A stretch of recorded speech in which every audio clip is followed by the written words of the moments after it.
Assalamualaikum warahmatullahi wabarakatuh. Salam sehat dan salam bahagia selalu bersama Nurmi, CGP Angkatan 7 dari SMK Negeri 8 Pontianak. Dalam kegiatan aksi nyata modul 1.4 Budaya Positif dengan pengajar praktik Bapak Julianus dan fasilitator Bapak Arif. Berikut ini kegiatan aksi nyata. Selamat menyaksikan.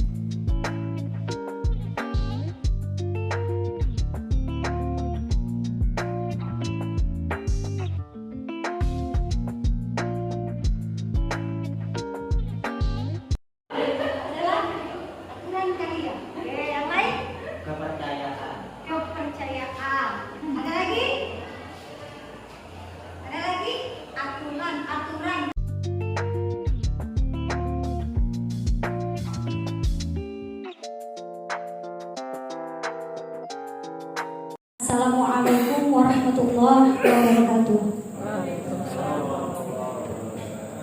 Selamat siang dan salam sejahtera untuk kita semuanya, Bapak Ibu guru dan staf tata usaha. Pertama, saya ucapkan puji syukur kehadirat Allah Tuhan Yang Maha Esa karena pada siang hari ini kita bisa kembali bertemu dalam agenda rutin kita, yaitu rapat evaluasi bulanan. Dan sekaligus juga pada hari ini kami mohon waktunya sebentar untuk kami menjalankan bagian dari tugas kami selama mengikuti pendidikan guru penggerak. Dan saya ucapkan juga terima kasih kepada Bapak Mulyo Sugiarto yang telah memberikan kesempatan kepada kami berdua untuk berbagi aksi nyata dengan rekan-rekan guru di SMK Negeri 8 Pontianak. Bapak Ibu guru semuanya, kami yang berada di depan sini tidak bermaksud untuk menggurui.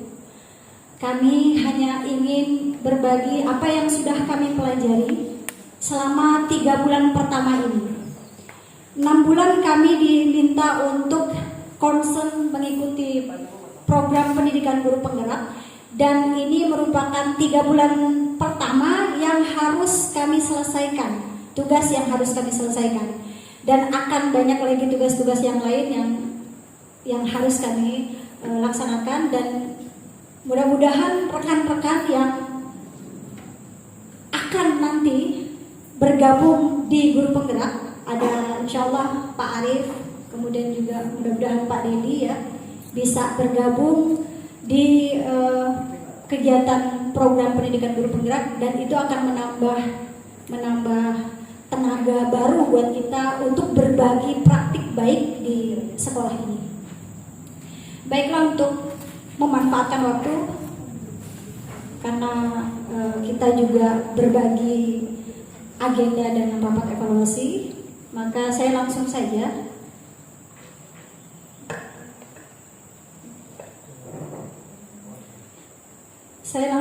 di judul kami adalah aksi nyata budaya positif.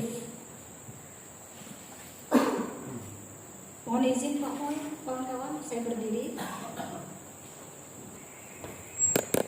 Tujuan pembelajaran atau tujuan pertemuan pada siang hari ini adalah mendemonstrasikan pemahaman tentang konsep budaya positif itu seperti apa.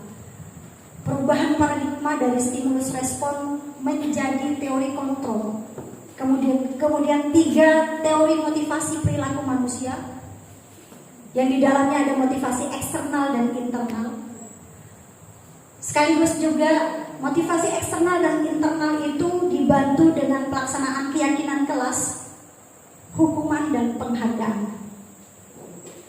Dan tujuan yang kedua adalah menerapkan konsep tadi yang sudah kami laksanakan, yang sudah kami terapkan di kelas kami masing-masing. Mudah-mudahan apa yang kami ketahui, apa yang sudah kami terapkan di kelas masing-masing juga nanti kami sampaikan kepada Bapak Ibu guru, dan mudah-mudahan ini juga bisa menjadi praktik baik Bapak Ibu guru di kelasnya masing-masing. Lanjut Pak Zul. Pertanyaan pemantik dari tema ini. Apakah betul hukuman dapat mendisiplinkan karena fokus kita adalah kepada murid. Betulkah hukuman itu mendisiplinkan murid? Atau hanya sekedar ilusi? Yang kedua, pemberian hukuman dengan hal positif seperti membaca, membersihkan lingkungan sekolah bagi murid-murid kita yang terlambat, apakah akan meningkatkan kedisiplinan pada murid? Dan yang ketiga, memberikan penghargaan, hadiah, apakah bisa meningkatkan motivasi kepada murid-murid kita? Ini merupakan 3 pertanyaan pemantik yang barangkali Bapak Ibu guru semua ketika membaca pertanyaan ini dalam benaknya, ya, hukuman bisa mendisiplinkan anak. Ya, motivasi positif bisa mendisiplinkan anak dengan kata-kata lemah lembut. Oh iya, hadiah, penghargaan, pujian itu bisa meningkatkan motivasi baik anak. Masing-masing kita pasti punya jawaban yang pasti juga berbeda-beda. Lanjut Pak Zul. Oke, kita berangkat dari sedikit games. Saya minta 2 orang guru. Saya minta tolong satu orang guru muda dan 1 orang guru senior membantu kita bermain tentang teori kontrol. Ini teori kontrol yang disampaikan oleh Glaser dalam teori kontrolnya. Saya minta Pak Risman, mohon izin Pak Risman maju ke depan. Guru senior kita, calon guru pengajar praktik. Silakan Pak Risman. Saya guru muda. Ya, berarti guru muda. Silakan.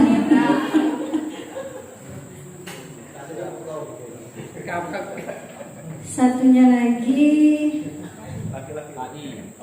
ya. Pak Alek. Silakan Pak Alek.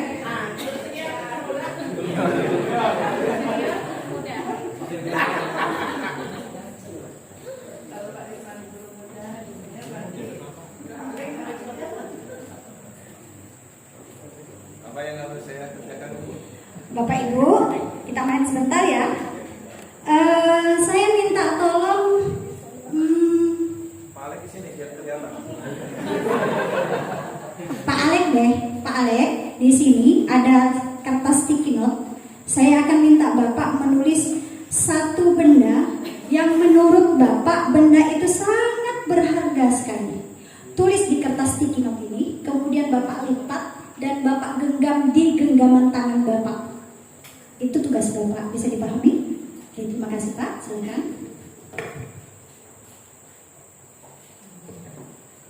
Ditulis Pak ya, jangan dikasih tahu dulu apa benda berharga itu, hanya Bapak yang tahu. Tugas Pak Risman adalah membujuk Pak Alex atau memaksa dalam tanda kutip dengan cara Pak Risman supaya Pak Alex mau membuka kertas itu dan mau memberikan kertas itu atau benda tersebut yang berharga tersebut kepada Pak Risman. Tugas Pak Risman itu saja. Dan tugas Pak Alex adalah ya terserah Pak Alex mau kasih apa enggak. Silakan. Terus Pak Alek, ya, kita ini kan tiap hari sini pikir apa? Minta tolong buka itu, ya. Jadi saya nggak bakal nyuruh-nyuruh lagi, gitu. Biar semua pekerjaan piket hari Senin saya mengerjakan. Jadi tiap hari Senin tolong Pak Alek apa yang saya suruh-suruh ikutin. Terus jumlah jam mengajar Pak Alek tetaplah segitu seadanya yang sekarang ini ya. Nanti saya bagikan, tenang aja. Lebih ke siapa? Pak Yo, saya suruh tambah jumlah jam mengajar Pak Alek. Iya deh. Sudah tak muat lagi seminggu. Hah? Tak muat lagi. Ngajar jam berapa sekarang? 36 jam. Nah, saya nikah jadi 48, 45. Sini. Buka. Dikasih atau tidak? Harus kasih lah. Kasih atau tidak? Terserah. Kasihkan ke guru muda. Dengan sukarela saya kasihkan. Gitu. Udah.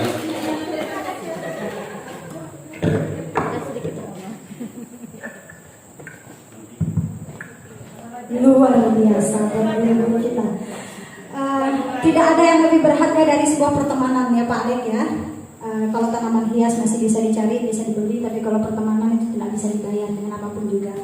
Baik, jawabannya adalah next Pak Zul. Ya, jawaban nomor 4. Siapa yang memegang kontrol dari adegan tadi antara Pak Risman dengan Pak Alek? Sebenarnya siapa yang memegang kontrol?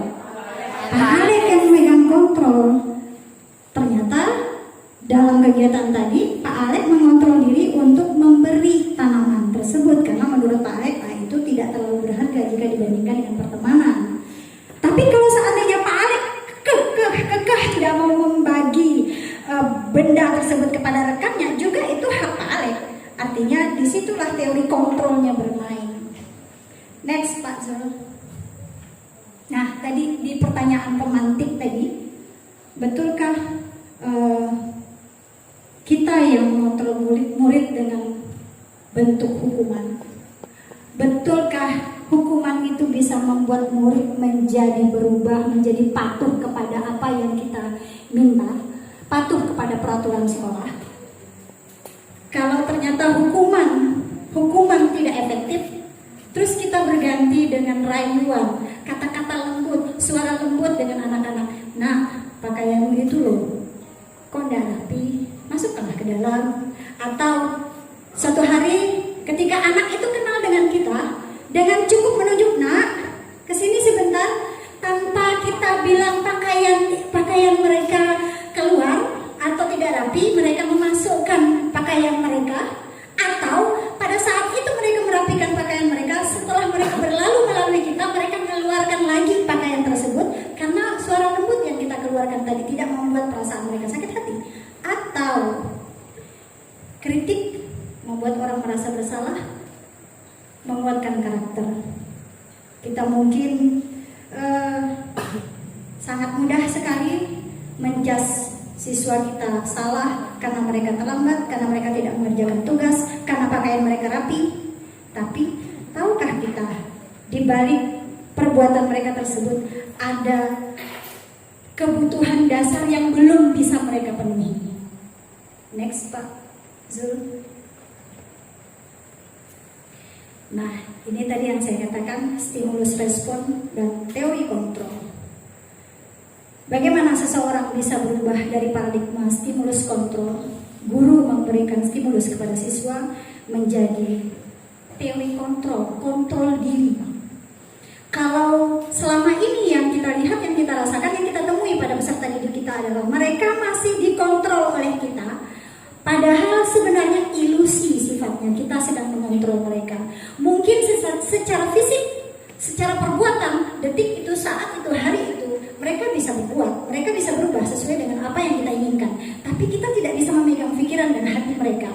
Di lain kesempatan, atau mungkin dengan guru yang berbeda, mereka merasa, oh kalau guru yang ini relatif lebih gampang, sehingga dan tidak pernah ditegur, sehingga mereka cuek. Tapi begitu dengan guru yang tadi selalu mengontrol, tadi memberi stimulus respon tadi, dia begitu lihat wajah Bu Junaina saja, dari kejauhan ya Bu Junaina langsung ada yang menghindar, ada yang segera memperbaiki dirinya. Tetapi begitu dia ketemu sama guru lain misalnya, dia selalu saja santai saja kan gitu. Nah, makanya itu tadi disampaikan ilusi apa tidak tergantung dengan bagaimana cara pandang kita terhadap apa yang sudah kita lakukan selama ini di sekolah. Maka di situ bila kita ingin membuat kemajuan perlahan demi perlahan, sedikit demi sedikit, ubahlah sikap dan perilaku kita.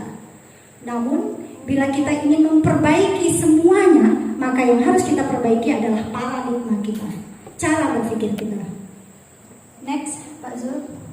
Mungkin ringkasnya materi dari slide 1 sampai slide akhir itu ini ringkasnya.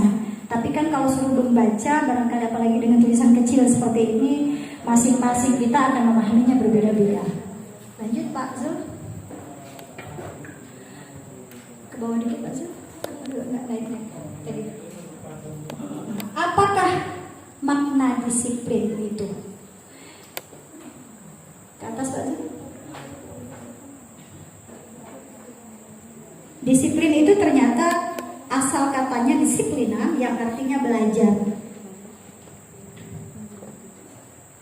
Diambil dari pengalaman belajarnya murid Sokrates dan Plato. Plato adalah murid Sokrates. Kalau kita baca dalam buku sejarah, Sokrates itu pemahaman tentang merdeka dalam berpikir. Sokrates mengajarkan kemerdekaan dalam berpikir itu tidak bisa berdiri sendiri, dia membutuhkan orang lain. Namun secara karya Sokrates tidak memiliki karya, dia hanya memiliki ide pikiran. Namun nama besar Sokrates sampai Sokrates disebut sebagai bapak filsafat itu karena adanya Plato, muridnya. Plato, seorang pendiri akademik Platonik di Athena, mencoba menularkan pemikiran-pemikiran Sokrates, gurunya, di sekolahnya. Kebebasan dalam berpikir, kita tidak bisa mengkerangkeng pikiran manusia, hanya dirinya sendiri yang bisa mengontrol pikirannya. Kita tidak bisa mengontrol orang lain, begitu juga sebaliknya, orang lain tak bisa mengontrol kita. Siapa yang bisa kontrol dari permainan tadi? Diri kita sendiri yang bisa mengontrol. Kemudian disiplin diri membuat orang lain menggali potensi menuju sebuah tujuan apa yang dia hargai. Namun pada praktiknya yang dilakukan, makna kata disiplin telah berubah menjadi sesuatu yang dilakukan seseorang pada orang lain, sesuatu yang kita lakukan kepada murid kita. Kita meyakini bahwa apa yang kita lakukan pada murid kita untuk menerapkan peraturan, itulah disiplin yang sebenarnya menurut pemahaman kita. Kecenderungan umum adalah menghubungkan kata disiplin dengan rasa ketidaknyamanan, bukan dengan apa yang dihargai oleh murid. Ketika murid tahu sebenarnya bahwa di sekolah mereka harus hadir tepat jam 7 sudah harus berada di lingkungan sekolah, mereka tahu. Tapi karena ada masalah yang barangkali hanya mereka yang tahu, kebutuhan dasar mereka hanya mereka yang tahu, dan disitulah proses atau tugas kita sebagai guru untuk melakukan restitusi, melakukan penuntunan kepada mereka untuk cari tahu sebenarnya apa kendala mereka, apa masalah mereka. Sehingga karena miskonsepsi kita terhadap makna disiplin tadi, kita yang mengontrol siswa, atau kita membuat mereka menjadi patuh seolah-olah patuh dengan kita. Sesungguhnya kepatuhan itu sifatnya ilusi. Next, Pak. Nah, Bapak Ki Hajar Dewantara, Bapak Pendidikan Nasional, mengatakan bahwa di mana ada kemerdekaan, disitulah harus ada disiplin yang kuat. Sesungguhnya disiplin itu bersifat self-disiplin, disiplin diri, yaitu kita sendiri yang mewajibkan diri kita untuk sekeras-kerasnya. Tapi jika self-disiplin itu belum terbentuk pada diri kita, pada murid kita, maka wajiblah penguasa lain, dalam hal ini kita selaku gurunya, untuk mendisiplinkan murid-murid kita. Namun makna merdeka yang tertulis dengan tulisan merah di situ adalah merdeka bukan berarti bebas dari peraturan, tapi merdeka adalah mampu mendisiplinkan diri atau cakap mengatur diri sendiri. Lanjut Pak Zul. Nah, disinilah tugas kita. Ki Hajar Dewantara dengan semboyan Ing Ngarso Sung Tulodo. Ing Ngarso Sung Tulodo artinya apa Pak Arif? Kita selaku guru sebagai teladan. Kita yang harusnya memberi teladan kepada murid kita. Ketika mohon maaf lahir dan batin, ketika kita ingin mendisiplinkan murid kita hadir tepat waktu, maka kita harus mencontohkan hadir tepat waktu. Tadi Ing Ngarso Sung Tulodo, Ing Madyo Mangun Karso. Kita sebagai penengah, kita sebagai motivator buat peserta didik kita yang mungkin pada proses pendidikan, pada proses pembelajaran di kelas, ada yang udah mulai melenceng motivasinya, ada yang udah mulai malas-malas. Tugas kita adalah Ing Ngarso, Ing Madyo Mangun Karso, Madiun Munkarsa. Dan yang terakhir Tuturi Handayani, pendorong mereka, penyemangat mereka dari belakang. Nah, tidak ada manusia yang hebat. Tidak ada manusia yang hebat itu tanpa ada usaha ataupun proses. Tuhan tidak melihat hasilnya, tapi yang Tuhan lihat adalah usaha kita, proses kita untuk mencapai apa yang menjadi cita-cita kita. Itu tugas kita untuk mendorong, memberi motivasi kepada peserta didik kita. Dan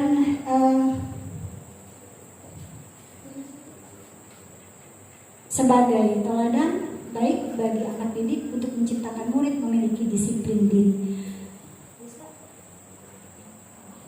Nah, kita ingin menanamkan self disiplin kepada peserta didik kita dengan terbentuknya universal virtues atau nilai-nilai kebajikan universal yang diakui oleh seluruh manusia. Nilai-nilai kebajikan universal yang barangkali Bapak Ibu sudah ketahui selama ini melalui kurikulum Merdeka. Lewat produk kurikulum Merdeka kita kenal dengan profil pelajar Pancasila. Tadinya saya ingin mencoba mengingatkan kita kepada teori profil Pancasila. Barangkali ada di antara kita yang sudah lupa ingat apa dimensi Pancasila tadi, tapi ternyata sudah terbuka. Ini adalah salah satu dari sekian banyak nilai-nilai kebajikan universal yang ingin kita hasilkan, kita tanamkan, kita wujudkan, kita ciptakan di lingkungan sekolah kepada peserta didik kita.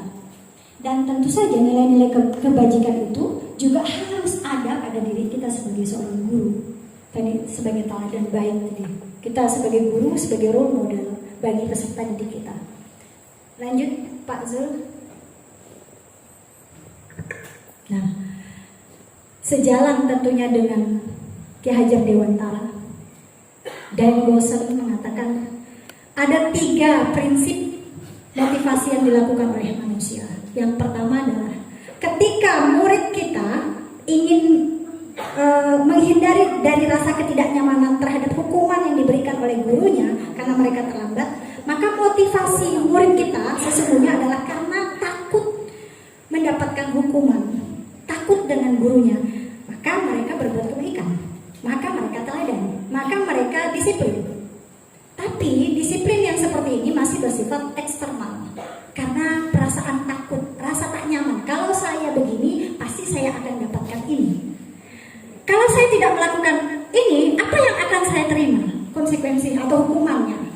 Kemudian yang kedua, motivasi seseorang melakukan sesuatu atau melakukan kedisiplinan adalah motivasi karena ingin mendapatkan hadiah atau imbalan. Nanti ada istilah dihukum oleh penghargaan. Selanjutnya, yang ketiga, untuk yang pertama dan kedua itu masih bersifat eksternal. Yang pertama, dia termotivasi melakukan kebaikan karena takut dihukum, karena takut dimarah. Yang kedua, dia melakukan kebaikan karena ingin dapat hadiah, dapat pujian. Dan yang ketiga, dia melakukan kebaikan karena dia tahu, dia sadar bahwa ada nilai-nilai kebaikan universal yang harus terinternalisasi pada dirinya. Dan itu kan butuh proses untuk mewujudkan kesadaran self-disiplin tadi. Tidak semudah kita membalikan telapak tangan tentunya. Lanjut Pak Zul. Oke. Hukuman itu ternyata identitas gagal.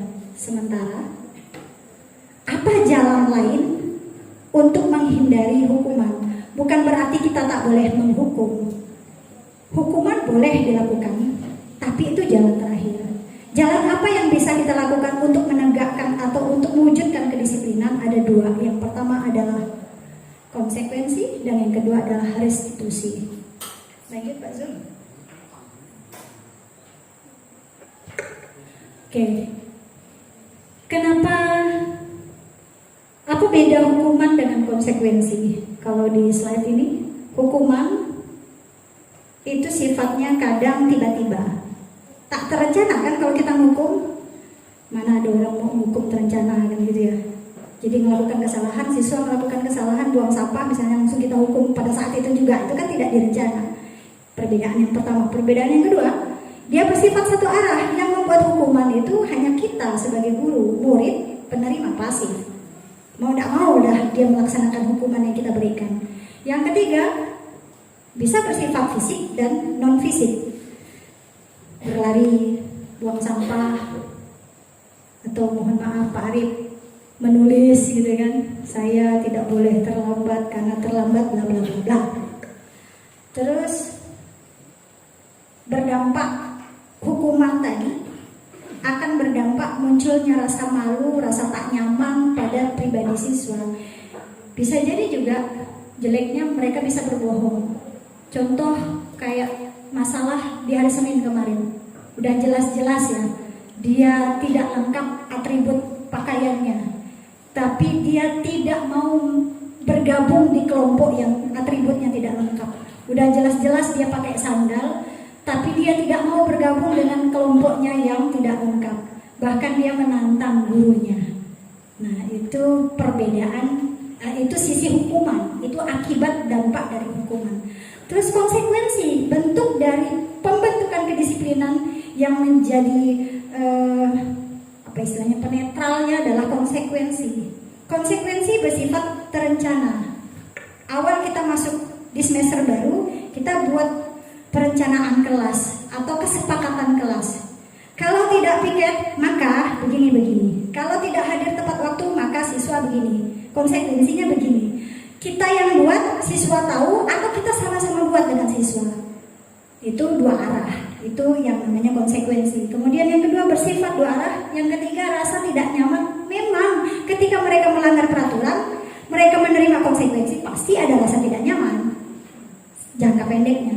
Dan yang terakhir, kita sebagai guru adalah monitoring mereka, memonitor mereka untuk selama pelaksanaan kesepakatan kelas ada pelanggaran.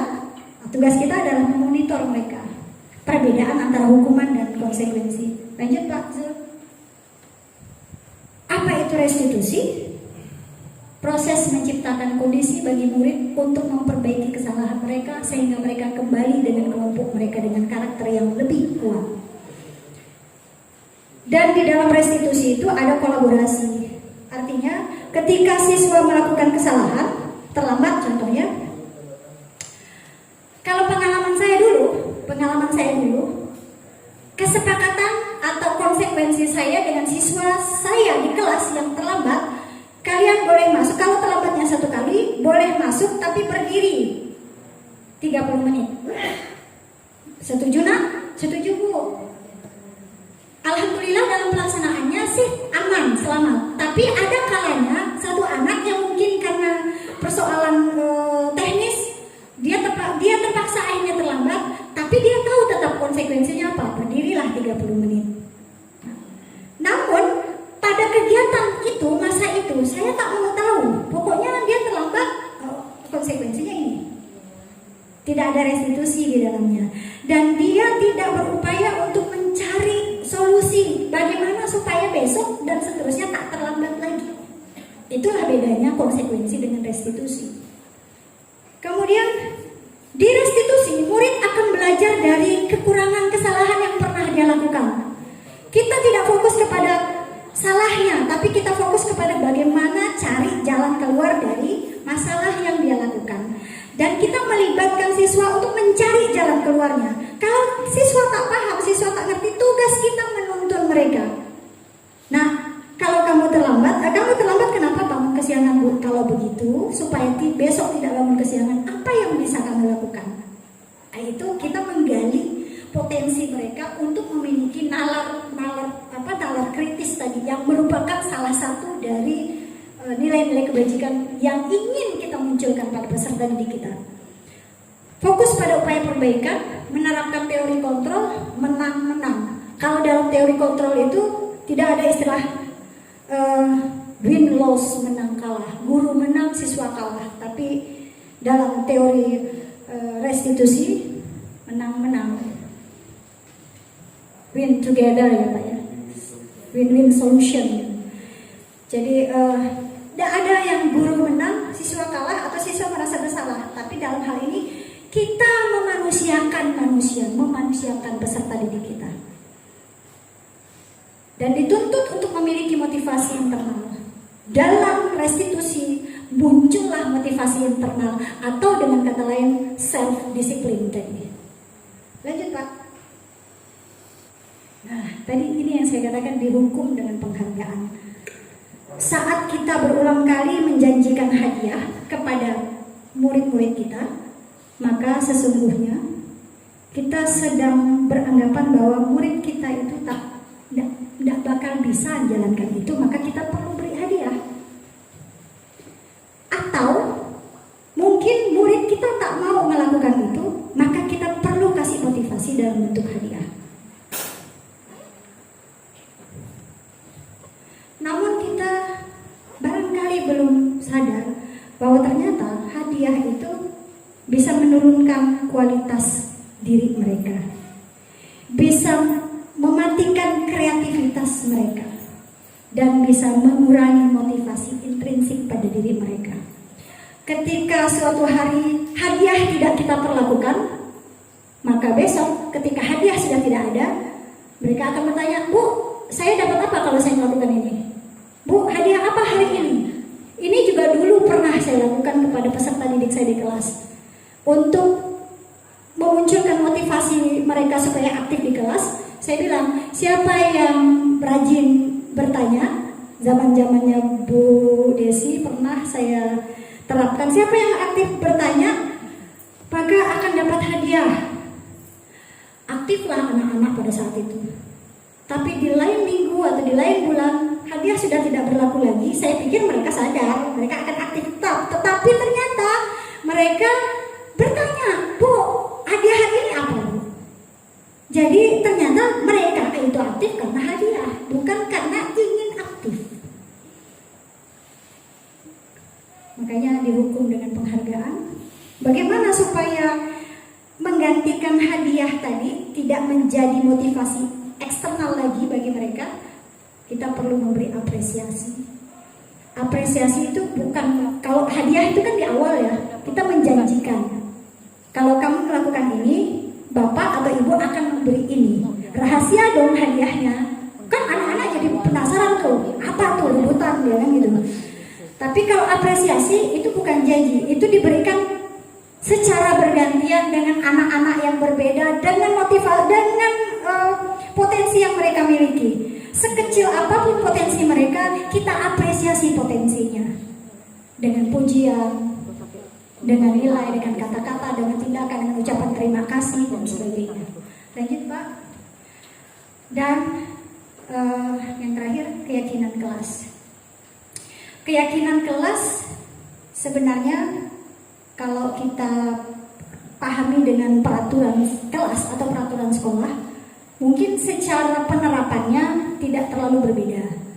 Hanya saja pada keyakinan kelas ada proses restitusi yang kita libatkan siswa untuk membentuk keyakinan bersama atau peraturan bersama. Pertanyaan pemantik apa? Mengapa tidak peraturan saja? Mengapa harus keyakinan kelas? Contoh kalau peraturan, saya waktu di awal semester kemarin beberapa minggu yang lalu, sebelum saya buat keyakinan kelas dengan siswa, saya tanya dengan mereka, dengan kelas-kelas tersebut, "Nah, peraturan kelas kalian dengan wali kelas kalian apa?" Ada yang menjawab, "Kalau tidak piket, dihukum piket minggu depan sendiri." Itu peraturan kelas mereka dengan siswa. Terus itu hukuman atau konsekuensi? Kalau tidak piket, kata siswa nih, kalau tidak piket, maka sanksinya adalah, hukumannya adalah, atau konsekuensinya adalah piket jam terakhir atau piketnya minggu depan, dia sendiri. Tadi kita sudah membahas teori konsekuensi, restitusi, dan hukuman. Itu termasuk hukuman atau konsekuensi? Konsekuensi. Karena di akhir. Kalau hukuman di awal. Menurut saya itu yang Bapak utarakan tadi tentang piket tadi itu cenderung ke konsekuensi karena dibuatnya di awal. Nah, di awal sehingga kenanya sanksinya itu di akhir. Sedangkan hukuman itu di awal tanpa terencana. Ya kan, sedangkan konsekuensi itu kan direncanakan dulu oleh kelas kan, kalau nggak piket 1 kali, berarti direncanakan.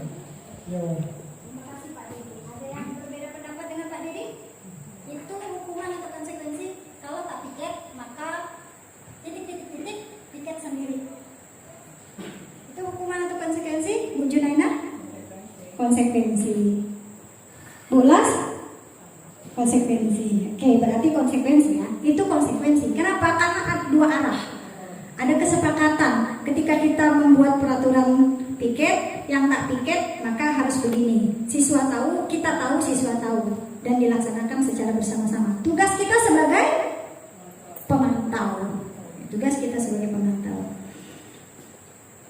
Namun bagaimana mengajarkan atau membiasakan siswa menangkap pesan yang tersurat di dalam peraturan kelas tadi? Siapa yang tidak piket akan siapa yang tidak piket atau siapa yang terlambat masuk sekolah akan berdiri misalnya, atau akan mencatat pernyataan siapa yang bla bla bla bla tidak akan mengulang. Nah itu kan mereka tahu tuh, itu konsekuensi tadi kan. Itu yang harus kita tanamkan kepada anak, itu bukan cuma sekedar peraturan. Ada nilai-nilai positif di balik atau yang tersirat di dalam kalimat peraturan tadi. Apa yang tersirat? Nilai-nilai kebajikan apa yang tersirat di dalam kalimat peraturan? Tidak boleh terlambat 15 menit, jam 7 tepat siswa harus berada di sekolah. Nilai-nilai kebajikan yang tersirat apa yang ada di dalam peraturan tersebut? Itu yang mesti kita galikan kepada anak atau kepada murid. Maka ketika pesan tersiratnya adalah menghormati orang lain dan komitmen, disitulah kalimat keyakinan yang harus kita tanamkan pada masing-masing murid-murid kita. Dan kita sepakati bersama, kita jalankan bersama sebagai konsensus bersama. Lanjut Pak. Nah ini beberapa galeri dari keyakinan kelas yang sudah saya terapkan di kelas. Ada 6 kelas yang 5 kelas 12, 1 kelas 11, 2-nya magang. Ada 6 keyakinan kelas, tapi yang saya tampilkan cuma 3 saja. Bukan berarti yang lain tidak bagus, yang lain bagus. Lanjut Pak. Nah, fokusnya kepada peraturan. Dari peraturan kita berangkat menggali peraturan tadi, kita gali siswa untuk memahami nilai-nilai positif apa yang ada di dalam peraturan menjadi keyakinan kelas, menjadi keyakinan sekolah. Kemudian ketika keyakinan kelas, keyakinan sekolah itu menjadi kesadaran bersama, disiplin bersama, maka dia akan terbentuk lingkungan sekolah yang positif. Ketika lingkungan sekolah yang positif itu sudah terbentuk dari kelas keyakinan kelas, yang dari 30 kelas yang ada akan muncullah budaya positif di SMK Negeri 8 Pontianak. Sehingga slide terakhir Pak, untuk mewujudkan impian cita-cita bersama kita terhadap visi misi sekolah akan sangat mudah. Lewat apa? Lewat self disiplin yang sudah terbentuk tadi. Dan self disiplin itu tidak bisa terbentuk hanya satu orang saja. Dia perlu kolaborasi, kerjasama, kepedulian bersama, bergerak bersama-sama. Maka kita akan semakin kuat insya Allah. Tidak perlu seberapa banyak yang sudah kita ketahui, tapi yang paling penting adalah apa yang sudah kita lakukan. Do something, bukan know something. Terima kasih, mohon maaf atas segala kekurangan saya.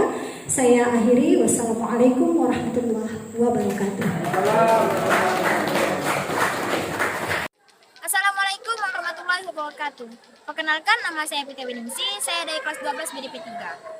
Kelas kami, 12 BDP 3 telah menciptakan keyakinan kelas bersama berdasarkan musyawarah dan juga kesepakatan bersama di bawah bimbingan oleh Ibu Nomi SPD. Keyakinan kelas bukanlah patuan kelas, melainkan kesadaran yang ditumbuhkan kepada seluruh siswa kelas untuk menciptakan kenyamanan serta untuk kelancaran proses belajar mengajar. Menurut saya, manfaat yang telah saya rasakan setelah kami membuat keyakinan kelas ini adalah yang pertama, saya menjadi lebih konsentrasi saat belajar. Kedua, saya menjadi lebih disiplin. Ketiga, saya merasakan suasana belajar yang sangat nyaman, tenang, bahkan rileks. Kepada Bunda Numi kami ucapkan terima kasih karena telah membantu kami, membimbing kami 12 BDP 3 untuk membuat keyakinan kelas secara bersama. Terima kasih Ibu. Sekian dari saya. Wassalamualaikum warahmatullahi wabarakatuh.